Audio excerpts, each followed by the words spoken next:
Salutare! Bună! Am plecat spre Capadocia, Turcia, unde vom sta aproximativ 11 zile, timp în care vom face vloguri zilnice, le vom încărca pe YouTube să vă arătăm călătoria noastră și peripețiile prin care sperăm să nu trecem sau să trecem. Da. Momentan suntem la un OMV aproape de Giurgiu, unde ne-am oprit să mâncăm ceva și să și alimentăm. Vă așteptăm!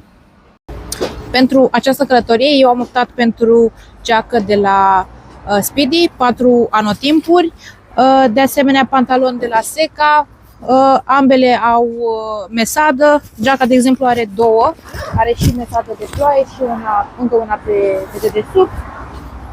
Încălțămintea este de la Alpinestar, Gore-Tex, mi se par destul de confortabile, știu sigur că nu intră apa, că am avut și peripeții cu ploaia. Iar casca o am de la Shoei, Open Face Neotech 2. Și eu am optat tot pentru geacă de la Speedy, 4 anotimpuri, pantaloni de la Seca, ambele cu mesadă de ploaie, ghetele sunt Gore-Tex de la TCX, mănușile nu sunt niște mănuși wow, dar având încălțire mașoane nu avem nicio problemă. Și casca mea este tot de la Shoei, Neotech 2, Open Face. Este un pic inconfortabilă din cauza faptului că avem GoPro-urile în față și e complicat să le deschidem. Totodată mai avem niște genți, de fapt una singură de data asta pe motocicletă, în care mai avem un rând de echipamente, cutiile laterale de la Shad, mai avem un ghiozdanel de rezervor foarte ok, pentru că ne punem toate accesoriile aici. Ca GPS folosim un iPhone 11 ce se încadrează perfect în acest suport și ne ajută foarte mult. Nu se încinge deoarece intră curentul pe dedesubt pe aici și îl răcește. Așa cum am spus, motocicletele sunt dotate cu niște extinderi, niște accesorii ce ridică ghidoanele un pic mai sus și mai spre noi pentru a nu sta prea întinși. Și ele sunt modificate de Dacian, de la Motovis. Îl salutăm cu această ocazie.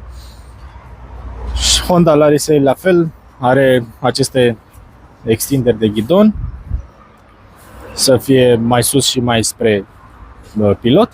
La Honda Larisei am schimbat și aceste handguard-uri pentru că avea ceva mai mic și înghețau mâinile. În rest, știți din vlogurile trecute, cutiile de la Shad cu suporți aferenți. Vă așteptăm cu noi în această călătorie.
străbătut toată Bulgaria. Suntem înainte de granița cu Turcia.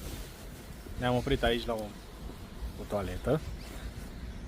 Urmează să intrăm în Turcia și de aici mai avem circa 45 de kilometri până la hotel, în Edirne. 45 de kilometri. Recomand pentru internet în Turcia și în toate celelalte țări care nu sunt în spațiu economic european, aplicația Air Alo, așa arată. Vă cumpărați un eSIM, îl instalați, aveți aici instrucțiunile și noi avem internet 20 de giga. Am plătit undeva la 16 euro pe 20 de giga. Se instalează eSIM-ul și atunci când ajungeți la graniță cu țara respectivă, îl activați. Eu am primit un mesaj acum de la Orange că am intrat în Grecia, deși nu știu de ce în Grecia, că suntem în Turcia, dar asta e. Dar am oprit internetul pe cartela de România și am dat datele pe cartela ce am denumit eu Turkey.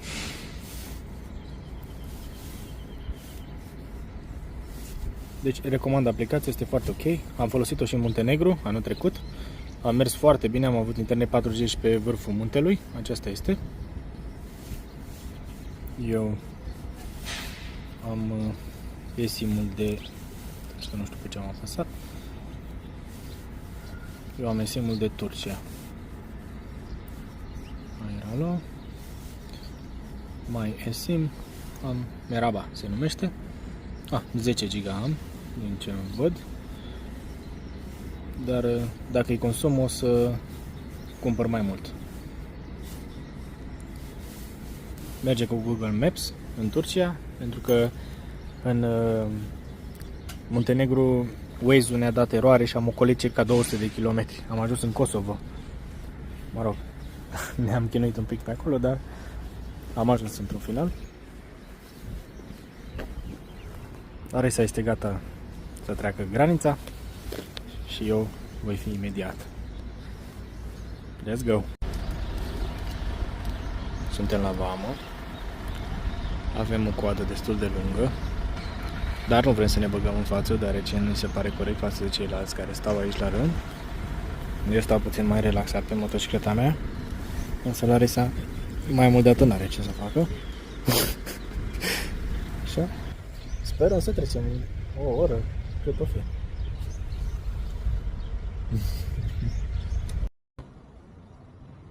La vama la trup, noi mâncăm coprește Buzău. Că bun iubit. Nu mai intră viteză, nu? Mișcă un pic.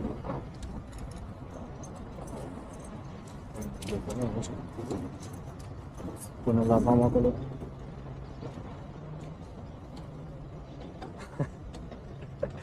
Împinge. Opa. Ai pus și contactul, nu? Vrei să pornești?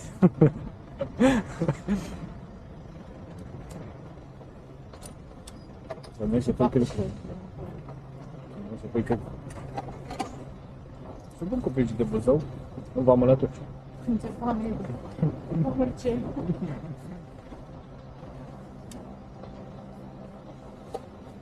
Noi am mai fost odată în Turcia, cu mașina. S-a stat 3 ore jumate în vamă. Bine, aici ne verifică de 3 ori, din câte știu, de pașapoarte, de bagaje. Uite, avem și un prieten. Bă, te vin? Ia, mă. Avem și un prieten. E câine turcesc care mănâncă copici de Buzău.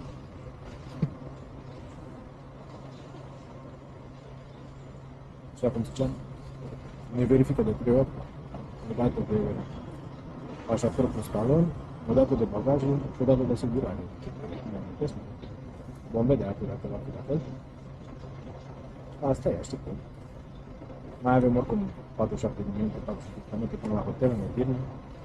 Știam că va dura așa mult vama și de-aia nu am vrut să mergem până în Istanbul, că ar mai fi fost undeva la 4 ore jumate. Am plecat oricum destul de târziu, din Ploiești la 11 aproape. Am avut o perioadă foarte aglomerată în să plecăm și nu ne-am putut organiza bagajul o zi înainte. Asta e. Data viitoare, când plecăm în Norvegia, o să sperăm să fim puțin mai liberi. Foarte bun copii de buză. Hai noroc. Hai să împingem. Nu să împingem. Că uite, mă gând toată punga aia dacă împinge motoarele până la vamă. Mă tratezi? Hai. De ce te aici așa înainte? Așteaptă-mă spun eu.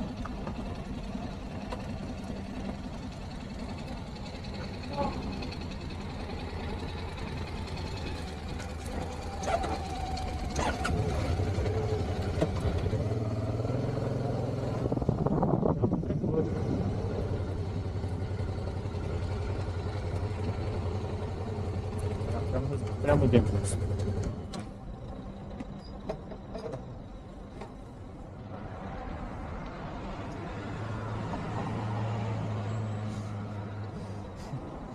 Vrea pe internetul meu? Ai zis că nu vrea, pare ce.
Eu recomand acest termos, 0,8 litri are, este luat de la Decathlon. Menține apa de la 11 jumate când am plecat până acum, este rece.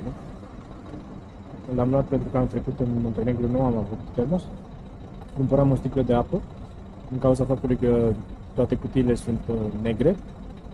Se încălzea în 10 minute, după ce o puneam, când voiai să bei, te opreai și voiai să bei, era fiartă, nu puteai să bei. 3 controle, mai avem cum ajungem la el. Am desfăcut doar top case-ul, din fericire. Vedem ce ne mai cere. Mai avem 39 de minute până la hotel. Trebuie să și alimentăm atât motorul cât și stomacul.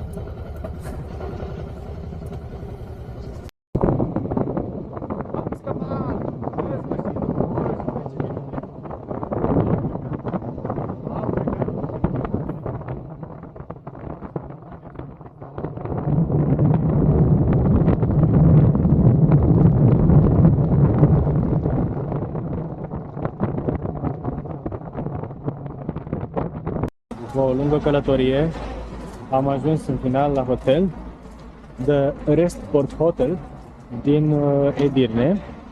Larisa va merge acum să ia rezervarea, să ia camera, practic, după care mi se va deschide bariera și vom intra în parcarea hotelului. Vă vom arăta camerele în scurt timp, camera de fapt, și vom merge și noi să mâncăm și să ne odihnim. Avem parcare subterană aici la acest hotel. Nu ne-am hotărât unde să regăsăm.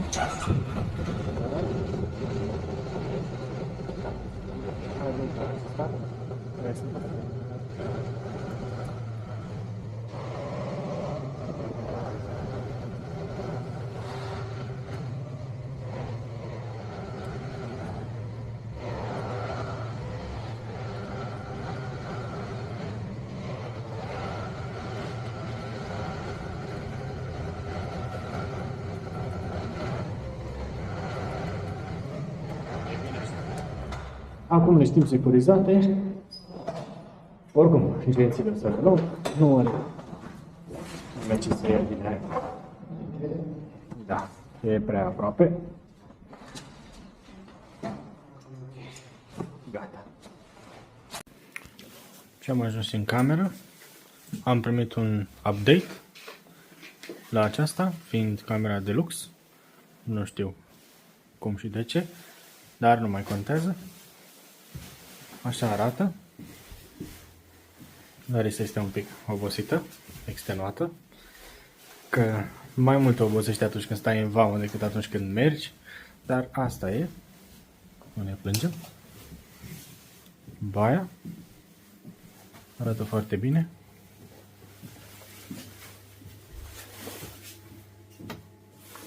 Funcționează. Acum vom merge la restaurant să mâncăm ceva. După ne odihnim și vom lucra la vlog. O seară frumoasă!